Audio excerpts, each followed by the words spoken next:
Today I will start new exercise number 1.3, question number first. Prove that root 5 is irrational number. Proof of this question: let root 5 is a rational number. We will assume opposite of irrational numbers is rational numbers. Hence, root 5 equal to P upon Q, where P and Q are integers and Q not equal to 0. And let P and Q are co-primes. It means no common factor other than 1. Squaring both sides. Root 5 whole square equal to P upon Q whole square. Root 5 square 5 upon 1 equal to P square upon Q square. By cross multiplication, P square into 1 P square equal to 5 into Q square 5Q square. Equation number first. It means 5 divides P square, because P square equal to 5Q square. 5 into Q into Q. 5 is prime factor of P squares. Hence, 5 divides P. Let P equal to 5x. Squaring both sides. P square equal to 25x square. 5x whole square 25x square. Equation number second. By equation number first and second, we get question number first and question number second, we get 5Q square. Value of P square is 5Q square. Here value of P square equal to 25x square. So 5Q square equal to 25x square. 5 5 ja 25. 25 is cancelled by 5 times. Q square equal to 5x square. It means 5 divides Q square. Therefore 5 divides Q. But this contradicts the fact that P and Q are co-prime. This means that our assumption is not correct. Hence, root 5 is irrational number.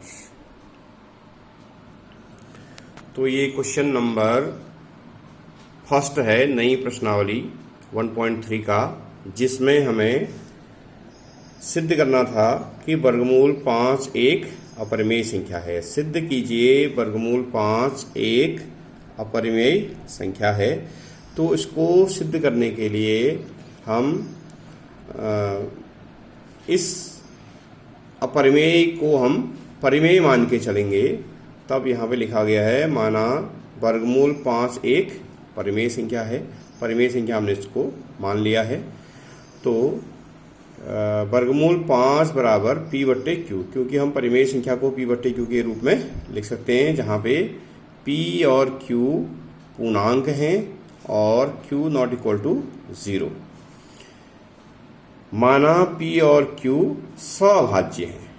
सभाज्य यानी कि इस P और Q में कोई भी ऐसा number नहीं है एक के अतिरिक्त जिससे कि ये दोनों नंबर कट सकें, जिसको हम सभाज्य या इंग्लिश में को-प्राइम्स कहते हैं। अब इसमें इस root 5 equal to P upon Q के दोनों पक्षों का वर्ग करने पर वर्गमूल 5 का वर्ग बराबर हो जाएगा P बट्टे Q का वर्ग होल स्क्वायर। तो ये इसका स्क्वायर करने पे, रूट का स्क्वायर करने पे रूट हट जाता है, 5 आ जाएगा। इसको फ्रैक्शन में 5 अपॉन 1 लिख सकते हैं भिन्न में, बराबर P अपॉन Q का होल स्क्वायर करते हैं तो ये P square upon Q square आ जाता है।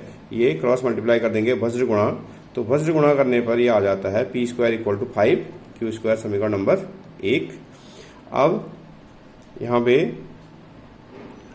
P square equal to 5 Q square ये सिद्ध कर दिया है। इसका अर्थ है कि पी स्क्वायर 5 से विभाज्य है, यानी कि इस पी स्क्वायर के अभाज्य गुणनखंडों में 5 है। यहाँ पर अगर हम इसके गुणनखंड करेंगे तो 5 गुणा क्यू आएगा, तो ये 5 आ जा रहा है पी स्क्वायर में। इसका अर्थ ये है कि ये पी स्क्वायर 5 से विभाज्य है। तो किसी संख्या का स्क्वायर 5 से विभाज्य होता है तो उसका वर्गमूल भी 5 से विभाज्य होता है, तो ये p भी 5 से विभाज्य होगा। अब ये p 5 से विभाज्य है तो हम इसको एक नया कांस्टेंट, नया नियतांक ले लेंगे। माना p बराबर 5x, p बराबर 5x ले लिया। अब इसमें दोनों पक्षों का वर्ग करने पर p स्क्वायर बराबर 5x का होल स्क्वायर वर्ग करेंगे तो 25x स्क्वायर आ जाएगा। ये हो जाएगा समीकरण नंबर 2।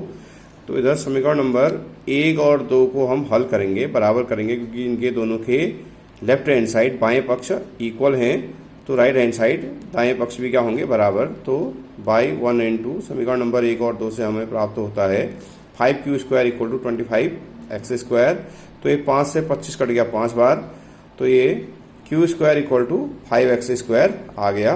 अब आप यहाँ पे देखिए Q square equal to 5x square, यानी कि Q square equal to 5 into x। तो इसमें क्यू स्क्वायर 5 से विभाज्य है, तो क्यू स्क्वायर 5 से विभाज्य है तो क्यू भी 5 से विभाज्य होगा। अब इससे हमें इस तथ्य का विरोधाभास होता है कि हमने शुरू में सअभाज्य माना था, यानी सअभाज्य का मतलब p और q में एक के अतिरिक्त कोई भी अभाज्य गुणनखंड नहीं है। बट यहाँ पर हमने सिद्ध कर लिया है कि p भी 5 से विभाज्य है और q भी 5 से विभाज्य है, तो यहाँ पर ये विरोधाभास हो जाता है, जिससे हम हिंदी में इसको कह सकते हैं, इससे इस तथ्य का विरोधाभास होता है कि p और q सअभाज्य हैं, जो कि हमारी परिकल्पना के विरुद्ध है, अर्थात हमने जो माना था उसके उल्टा ये आ गया है। इस वजह से यह जो है वर्गमूल 5 जो है, यानी हमने परिमेय संख्या माना था, तो वो संभव नहीं है, क्योंकि यहाँ पे विरोधाभास हो जा रहा है, तो यह एक अपरिमेय संख्या होगी। यानी कि जो लास्ट लाइन है इसको आप हिंदी में इस तरह से लिखेंगे, इतना तो ये मैंने यहाँ पे हिंदी में लिखा ही है। तो ये जो लास्ट में जो इंग्लिश में लिखा है इसका अर्थ जो हिंदी वाले हिंदी में लिखेंगे, इससे इस तथ्य का विरोधाभास होता है कि p और q सअभाज्य हैं, अर्थात ये p और q जो हमने मान रखा था उसके कल जो हमारी परिकल्पना के विरुद्ध है। इसलिए वर्गमूल 5 एक अपरिमेय संख्या होगी।